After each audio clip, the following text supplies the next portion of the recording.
why there is no paid internship or the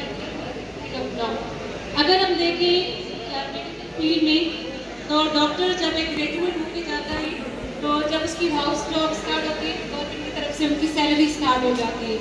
but unfortunately law field में इंटर्नीज के लिए ऐसी कोई फैसिलिटी नहीं है।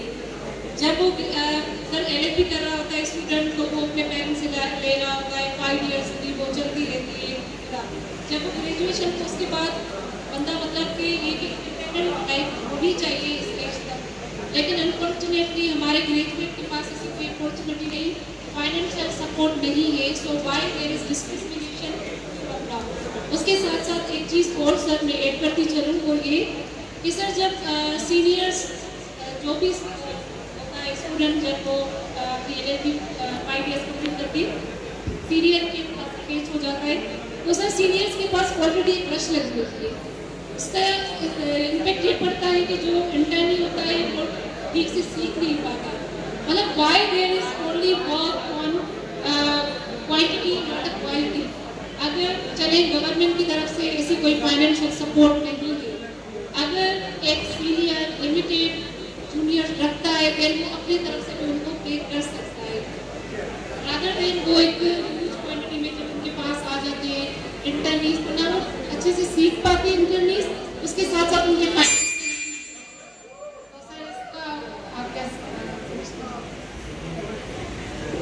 बाद ऐसे मुझसे सवाल पूछा गया है कि हमारे नौजवान वकीलों को जब वो कोर्ट पे आते हैं तो उनको पैसे क्यों नहीं मिलते, इंटर्नशिप के पैसे क्यों नहीं मिलते जो डॉक्टरों को मिलते हैं, इंजीनियर्स को मिलते हैं और मुख्तलिफ लोगों को मिलते हैं, तो आप वकला को क्यों नहीं मिलेंगे।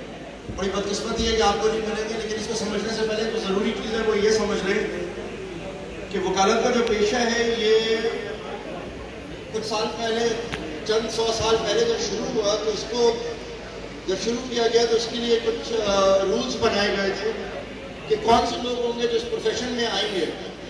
बहुत इंपॉर्टेंट बात है कि कौन से लोग होंगे जो इस प्रोफेशन में आएंगे। जैसे मिसाल के तौर पे आपको पता है कि जब अंग्रेज़ हिंदुस्तान के अंदर आया तो उसने एक फ़ौज बनाई। जब उसने एक फ़ौज बनाई तो वो फ़ौज जो थी कोई पब्लिक फ़ौज नहीं थी, अवामी फ़ौज नहीं थी कि हर तबके से लिया जाएगा। उसने एक मखसूस तबके के लोगों को फ़ौज में शामिल किया और मखसूस का फ़ायदा यह था ताकि उसको ये पता चल रहे कि लोग मेरे काबू में रहेंगे, मेरे से बाहर नहीं जाएंगे, फ़ौज में बगावत नहीं होगी, हमारे कहने पे मरेंगे। और हम इवेंचुअली देखते हैं World War I World War II के अंदर हमारे वही लोग इस्तेमाल हुए, वही लोग मरे। डॉक्टर्स के लिए कोई भी बन सकता था, इंजीनियर कोई भी बन सकता है, दुकानदार कोई भी बन सकता है, मोची कोई भी बन सकता है, हारी कोई भी बन सकता है, मगर वकीलों के लिए खास एक तबका था जिसको ये तय किया गया था कि वकील सिर्फ ये खास तबका का आदमी जो है वो वकील बनेगा। और बदकिस्मती से आज तक हम उसी कानून के ऊपर चल रहे हैं और उसी सोच के ऊपर चल रहे हैं कि शायद वकील उस तबके में से ताल्लुक रखता है, इसीलिए वकील को आज भी ये कहा जाता है ये क्रीम ऑफ सोसाइटी है। मगर क्रीम ऑफ सोसाइटी बनने के लिए जो सबसे बुनियादी चीज़ वकीलों के पास थी, जो आज भी अगर आप वेस्ट में जाएं तो आपको वहाँ नजर आएगा कि वकील बनने के लिए जो सबसे बुनियादी शर्त आपने देखी जाती है, सबसे पहली, एंड आई होप कि यही चीज़ आपके सवाल का जवाब होगा, जो सबसे पहली चीज़ देखी जाती है वकील बनने के लिए वो ये कि जिस घराने से ये आ रहा है इस आदमी के पास पैसा कितना है। ये वकील जो है, ये जो वकील बन के जब आएगा प्रोफेशन के अंदर तो ये छोटे छोटे केस के लिए 2 नंबरियां तो नहीं करेगा। तो सबसे पहली चीज़ देखी जाती थी कि ये लैंडलॉर्ड का बच्चा है या नहीं है, ये देखा जाता था इसके बाप के पास पैसा कितना है, ये देखा जाता था कि इसका बैंक बैलेंस क्या है, इसका खानदान कौन सा है। उस तबके के बच्चे को अंग्रेज का कॉन्सेप्ट था कि हम सिर्फ वकील बनाएंगे ताकि कल को अगर 6 महीने भी इसको कोई केस ना हो और बैठा रहना पड़े तब भी ये आदमी एक छोटे से केस के लिए झूठ बोल के कोई पिटीशन दाखिल नहीं करेगा, हर छोटी छोटी बातों पर 22 का इस्तेमाल नहीं करेगा, हर छोटे छोटे केस को जाकर हाईकोर्ट के अंदर नहीं लेकर चला जाएगा। उन्होंने रखे ही ऐसे लोग थे कि ये अमीर खानदान के बच्चे होंगे जो आएंगे, जिनको जरूरत ही नहीं थी। इनको अगर आप ये कहो कि तुम्हें पैसे देने हैं तो ये तो इनकी तौहीन होगी बच्चों की। ये बच्चे, और आज हमारे बच्चे खड़े होकर ये कह रहे हैं हमारे को पैसे दो, ये वकालत के शोबे के हिसाब से तौहीन है इनके लिए कि हमसे कहते हैं हमारा एक अच्छा बैरिस्टर और एक अच्छा वकील पैसे अपने हाथ से नहीं लेता। आपने नोट किया डॉक्टर के बाहर एक बंदा बैठा हुआ होता है जो बाहर से पैसे ले रहा होता है, वकील अपने हाथ से पैसा भी नहीं लेता है।